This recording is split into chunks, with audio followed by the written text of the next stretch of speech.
Sa pagpapatuloy kung saan. Tinanong ni Li Yunxiao ang dalawang natitira pang kalaban kung nais pa ba nilang nakunin ang Phoenix True Fire sa kanya. Nanginginig ang dalawa sa takot kaya hindi na sila nakasagot at umanib na lamang kay Li Yunxiao. Nangako ang dalawa ng kanilang katapatan kay Li Yunxiao kaya dinala sila ni Li Yunxiao sa loob ng World God Monument. Si Hu Yanning na isang 4th-tier refiner ay dinala ni Li Yunxiao sa Square Inch Mountain kung nasaan ang mga refiner at doon siya simula ngayon naka-destino para mag-refine ng mga pills. Si Xiao Shan na isang 8-star Martial King at dinala ni Li Yunxiao sa lugar kung saan makapal ang Soul Key para mag-focus sa pag-cultivate at magpalakas. Nalaman ni Commander Xiao na nasa World God Monument na rin si Xiao Shan na dating nag-injured sa kanya kaya agad niya itong binista. Nagkatinginan ng dalawa Commander dahil sila ang matalik na magkaaway pagdating sa digmaan ng mga bansa. Nag-inuman ang dalawa at masaya nilang inaalala ang kanilang mga nakaraang digmaan. Si Li Yunxiao ay kausap si Elder Duan kung nais ba nitong sumama pabalik sa Verdancy Port para balikan ang 6th-tier Green Phoenix battleship. Tumanggi si Elder Duan at pinili na manatili sa World God Monument para mag-cultivate. Mag-isa si Li Yunxiao bumalik sa Verdancy Port at pagdating doon ay mabilis siyang nakautang sa 1,000 Treasure Tower ng 1,000,000 Primordial Stones. Si Li Yunxiao ay nasa isang gusali at tahimik lamang na pinakikinggan ang mga bali-balita matapos ng ginawa niyang pagwasak sa Star Mansion sect kamakailan. Ilang sandali pa ang nakalipas sa paghihintay ni Li Yunxiao ay dumating na ang isang matanda at sinamahan siya uminom ng tsaa. Nagpakilala ang matanda bilang Guildmaster ng Thunderwind Commerce Guild na si Shang Guantai at tinanong nito kung anong business deal ang nais ni Li Yunxiao. Inalok ni Li Yunxiao ang Guildmaster na sumama sa kanya para tignan ang battleship na nais niyang ipaayos. Naglakabay sila gamit ang battleship patungo sa isla na pinagtagwan ni Li Yunxiao ng 6th-tier Green Phoenix battleship.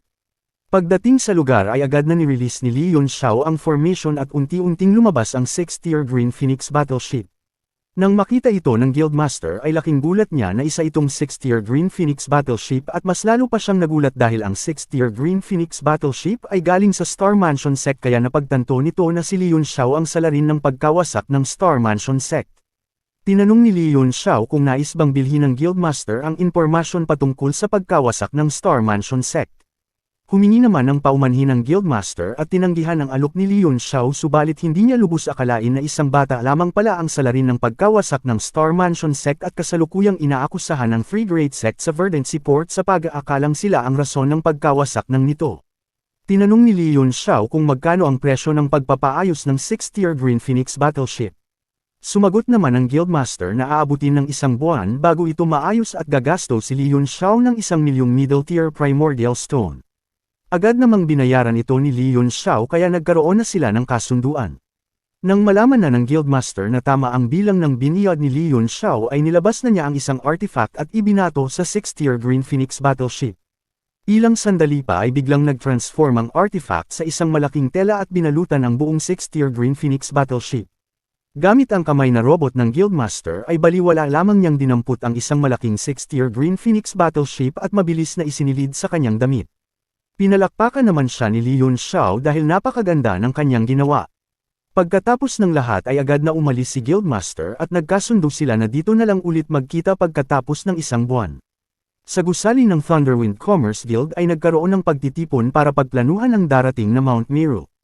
Ang Thunderwind Commerce Guild ay kasalukuyang nagre-recruit ng mga martial artist na may edad 50 taong gulang pababa na ipapasok nila sa Mount Meru dahil sila lamang ang maaaring makapasok. Sa mga martial artist na na-recruit ng Thunderwind Commerce Guild ay mayroong martial lord na galing sa Dust Flame Empire ang sumali sa kanila. Ang martial lord ay walang iba kundi si Li na nakatakas sa Martial Flame City. Makalipas ang 2 linggo ay nanatili pa din si Li Yunxiao sa isla para hintayin maayos ang 6th-tier Green Phoenix battleship habang nag-eensayo. Sa kanyang pag-eensayo ay naubos na ang kanyang Primordial Stone kaya pinatawag niya sila Money at Elder Duan para singilin ito ng rentes sa World God Monument. Sa umpisa ay hindi pa pumapayag ang dalawa subalit sa huli ay wala silang nagawa sa ginawang panggigipit sa kanila ni Li Yunxiao. Matapos ni Li Yunxiao maubos ang lahat ng Primordial Stone ay naging isang pick 3-star Martial Lord lamang siya kaya labis ang kanyang pagkadismaya dahil naubos niya ang 300,000 Primordial Stone subalit hindi man lang siya umangat ng isang level. Dumating na ang nakatakdang oras na kanilang pinag-usapan kaya dumating na si Guildmaster. Binati nito si Li Yunxiao dahil sa mabilis nitong pag-angat ng cultivation level mula bagong promote na Martial Lord hanggang sa peak 3-star Martial Lord.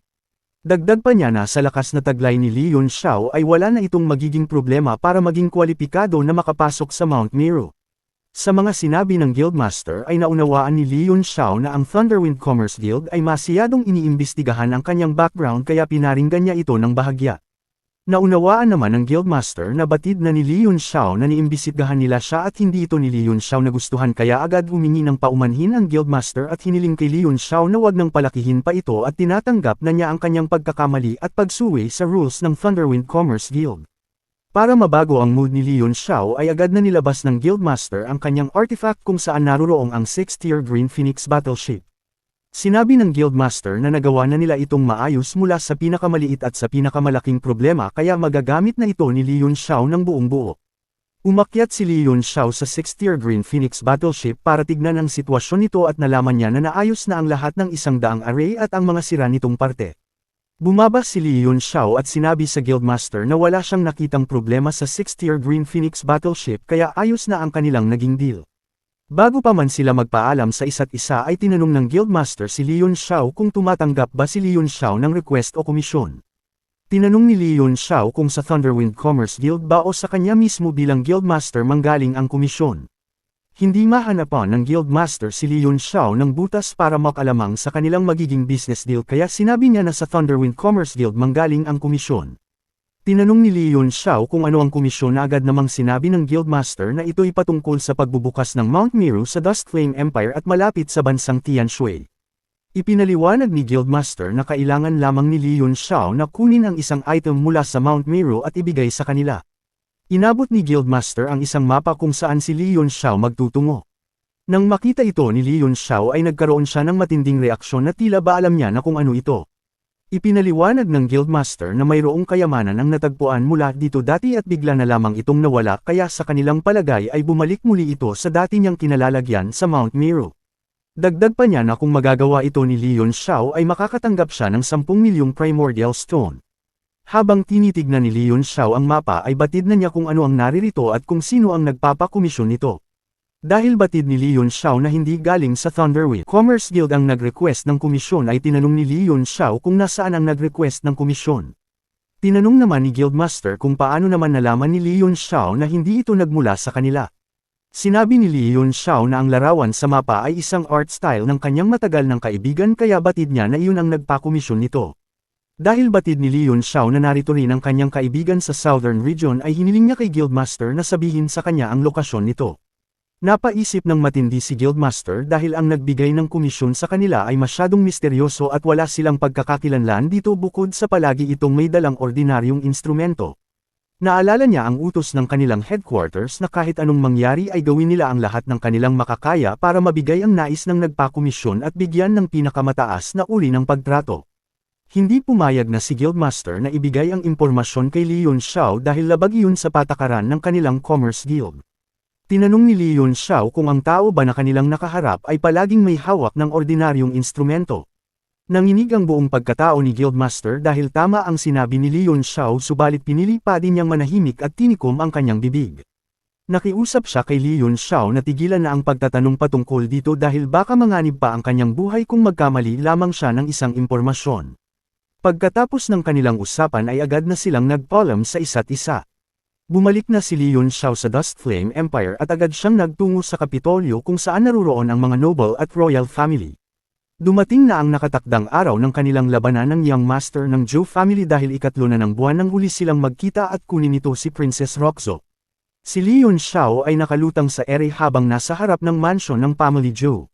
Sumigaw ng malakas si Li Yunxiao para ipakilala ang kanyang sarili at tinawag nito si Zhou Yushan na isang basura dahil 3 buwan na itong nagtatago at hindi pa din nagpapakita sa kanya para tupadin ang kanilang kasunduang labanan. Sa lakas ng sigaw ni Li Yunxiao ay umabot ito sa buong Kapitolyo ng Dustflame Empire. Ang lahat ng nakarinig ay nagpanik dahil mukhang mabubulabog na naman ang katahimikan sa Kapitolyo matapos ang nangyaring gulo sa Xinyang family. Si Ding Linger na nasa Kapitolyo ay narinig din ang sigaw ni Li Yunxiao at naisip na nababaliw na si Li Yunxiao dahil ang kinakalaban na nito ngayon ay ang isa sa 4 great family ng Dustflame Empire. Maging ang prinsipe ay nadinig din ang ginawa ni Li Yunxiao at hindi nito nagustuhan ang kalapastanganan ni Li Yunxiao dahil masyado nitong ginugulo ang kanilang empire. Sila Old Zhu at mga martial emperor na taga-protekta ng Dust Flame Empire ay kinabahan nang marinig nila si Li Yunxiao sa takot na mabawasan na naman ang noble family sa Kapitolyo. Ilang sandali pa ay mayroon ang lumabas mula sa Zhou family at kinompronta nito si Li Yunxiao. Dahil sa ginawa ni Li Yunxiao ay nabulabog ang buong Kapitolyo at nagtipon ang mga martial artists sa harap ng Zhou family at sinusuportahan si Li Yunxiao na ilabas si Zhou Yushan at Tung Yupad sa usapan. Galit na galit ang Zhou elder dahil pinapahiya nito ang kanilang pamilya subalit hindi natakot ang mga martial artist at patuloy pa din ang mga martial artist sa pagpoprotesta sa kanilang pamilya. Dahil nagmumukha ng tanga ang elder ay napilitan ng lumabas ng family head at ng ilan pang elders para harapin si Li Yunxiao. Nagpakilala ang family head na si Zhou Yangbao at tinatanong nito si Li Yunxiao kung saan siya kumukuha ng lakas ng loob para hamanin ang kanilang pamilya. Sumagot si Li Yunxiao na tinutupad lamang niya ang kanyang pangako na labanan si Zhou Yushan sa life and death battle subalit hindi ito nagpapakita na para bang takot na takot. Nagalit ang headmaster dahil kanina pa pinaparatangan ni Li Yunxiao ang kanilang pamilya ng maling impormasyon dahil ayon sa kasunduan ay susunod pa na buwan ang kanilang labanan. Subalit hindi nagpatinag si Li Yunxiao at sinabi na matagal na dapat naganap ang labanan kung hindi lamang sila nagtatago. Dagdag pa nito na kung talagang matapang at may ibubuga ang kanilang pamilya ay kahit anong oras ay dapat handa silang harapin ang kanyang hamon. Sumang-ayon naman ang mga martial artist na nakikinig at sinabi na dapat umutupad ang pamilya Zhou sa kanilang mga binitawang salita at ilabas si Zhou Yushan. Ang mga elders ay nanggigigil na sa galit dahil nagagawa ni Li Yunxiao mamanipula ang isipan ng mga martial artist at sila'y ipahiya. Hindi na nakapagtimpi ang headmaster at nagpakawala na ito ng sound attack. Sa lakas ng sound attack ay isa-isang nagsitumbahan ang mga martial artist sa baba subalit nananatili pading nakatayo si Li Yunxiao. Nakita itong oportunidad ni Li Yunxiao para hututan ng pera ang Zhou family kaya nagpanggap siyang nasaktan sa atake kahit sobrang delay na ng kanyang reaksyon. Bumagsak si Li Yunxiao sa harap ng maraming tao at umarte na nasasaktan ng sobra dahil sa sound attack ni Zhou Yangbao. Sinabi ni Li Yunxiao na sobrang lakas ng ginawang atake ni Zhou Yangbao at malapit na siyang mamatay dahil dito kaya kailangan na nilang tawagin si Zhou Yushan dahil nais niyang mamatay nang natutupad ang kanyang ipinangako. Lalong nanggigil si Zhou Yangbao sa ginawa ni Li Yunxiao subalit wala siyang magawa dahil maraming nanunood na martial artist sa paligid. Lalo pang sumakit ang ulo ni Zhou Yangbao nang magsimula na naman silang putiktahin ng mga martial artist at pinagsisigawan na maging patas sila. Nagtimpi na lamang si Zhou Yangbao para sa reputasyon ng kanyang pamilya at binigyan si Li Yunxiao ng 4th year elixir para gamiting pangpagaling ng kanyang tinamong pinsala. Dagdag pa niya na bumalik na lamang si Li Yunxiao matapos ang 7 araw at matutuloy na ang labanan. Mabilis sinalo ni Li Yunxiao ang elixir at umarte na parang walang nangyari. Nagpanggap si Zhou Yangbao na hindi apektado subalit sa loob-loob niya ay nais na niyang paslangin si Li Yunxiao. Tinignan ni Li Yunxiao ang laman ng bote kung totoo ito at habang tinitignan niya ito ay nakaisip na naman siya ng kademonyohan kung paano makahapit ng mas malaking halaga sa Zhou family. Sinabi ni Li Yunxiao na wala siyang tiwala sa Zhou family at baka lasunin pa siya kaya hiniling niya na bigyan na lamang siya ng primordial stone at wag na ang elixir. Sumagot si Zhou Yangbao na siya ang family head at mapagkakatiwala ang tao. Hindi pinakinggan ni Li Yunxiao si Zhou Yangbao at tinalikuran niya ito para maghanap ng refiners at tanungin kung totoo ba ang elixir. Si Zhou Yangbao ay nagsisimula na namang maghimutok sa galit dahil habang tumatagal ay lalo silang napapahiya sa ginagawa ni Li Yunxiao. Ilang sandali lamang ay may nagpakilalang refiners at laking gulat ng lahat dahil kilalang kilala sa buong Dust Flame Empire ang refiner na namumukod tanging 6th-tier refiner sa bansa. Si Bailey Gongjin na isang 6th-tier refiner at branch leader ng Alchemist Association. Namangha si Li Yunxiao sa nagpakilalang refiners dahil batid niya na malakas ang soul power nito kahit papaano. Agad na nagbigay galang si Zhou Yushan nang makita niya si Master Bailey. Bumilib naman si Master Bailey kay Li Yunxiao dahil nakita nito kung gaano kahalimaw ang talento na taglay ni Li Yunxiao. Dahil nakikita ni Zhou Yushan na nagkakamabutihan ang dalawa ay pumagitna na siya at binago ang usapan. Hiniling nito na tignan ang kanyang elixir para malinis ang kanyang pangalan. Agad namang tinignan ni Master Bailey ang elixir at nalaman na isa nga itong 4th-tier elixir at may mataas na kalidad. Nang marinig ito ni Zhou Yangbao ay agad niyang binawian si Li Yunxiao sa mga ginawa nitong pamamahiyas sa kanila simula pa kanina. Si Li Yunxiao ay tahimik lamang habang ang mga martial artist ay lumipat na ng pagsuporta kay Zhou Yangbao. Napansin nila na si Master Bailey ay patuloy pa ding tinitignan ang elixir at seryoso ito sa kanyang ginagawa. Ilang sandali pa ay biglang nagsalita si Master Bailey at sinabing ang elixir ay mayroong lason. Natahimik ang lahat sa sinabi ni Master Bailey at hindi sila makapaniwala sa kanilang narinig. Tinanong ni Zhou Yangbao si Master Bailey kung totoo ba ang kanyang sinabi kaya sinagot siya ni Master Bailey na kung hindi siya naniniwala ay maaari niya itong subukang kainin.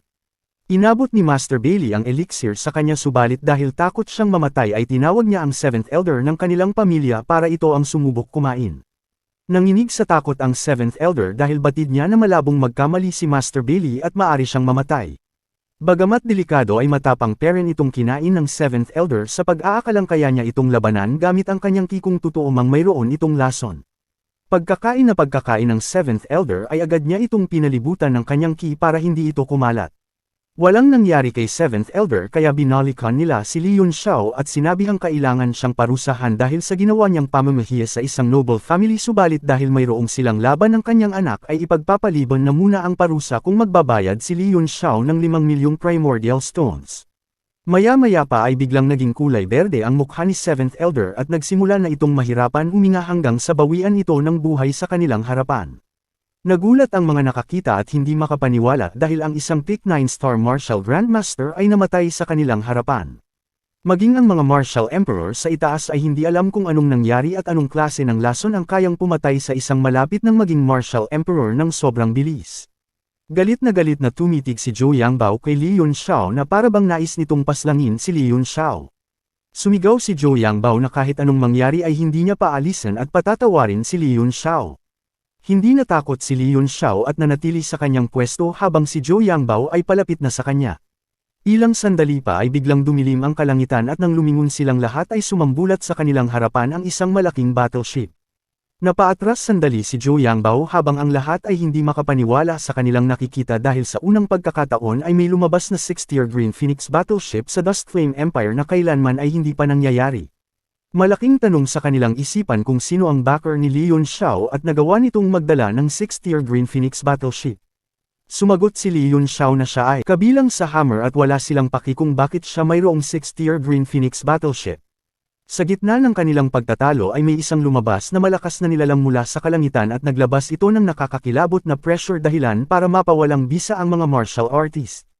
Si Zhou Yangbao ay nagbigay galang dahil ang dumating ay ang Supreme Elder ng kanilang pamilya na si Zhou Changfa na isang 7-star Martial Emperor at kasama nito ang iba pang Martial Emperor na Elders. Inutos ng Supreme Elder na iwanan ni Li Yunxiao ang 6th-tier Green Phoenix battleship at lumuhad sa kanilang harapan para mabuhay dahil kung hindi ay dito na siya mahihimlay.